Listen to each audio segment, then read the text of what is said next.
সম্মানিত দর্শকবৃন্দ, আসসালামু আলাইকুম। চলে আসলাম আপনাদেরকে খাজুরের গাছ লাগানোর দৃশ্য দেখাইতে। দেখুন আপনারা কিভাবে একজন গাইছি গাছে ওঠে এবং সুন্দর করে গাছ কাটে। আমাদের এলাকার গাইছি এভাবে গাছে ওঠে এবং গাছে ওঠার পরে গাছ কেটে গাছের রসের হাঁড়ি সুন্দরভাবে লাগিয়ে নিচে নেমে আসেন। এভাবে সারা রাত রস পড়ে।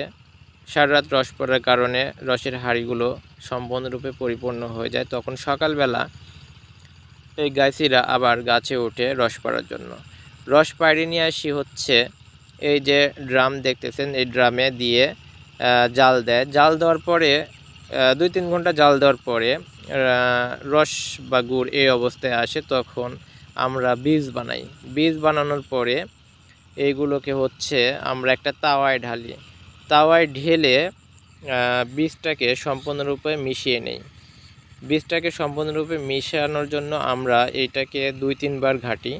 2-3 বার ঘাঁটলে হচ্ছে বীজটা সম্পূর্ণরূপে এবং সুন্দর করে মিশে যায়। তখন আমরা এই যে ছোটো ছোটো খুঁড়িতে ঢালি। এই খুঁড়িতে ঢালার পরে যখন এটা একটু শক্ত হয়ে যায় তখন উঠিয়ে আমরা এরকম অবস্থায় রাখি। রাখার পরে এগুলো আমরা হচ্ছে একটা ক্যারেটে সুন্দর করে সাজিয়ে রাখি।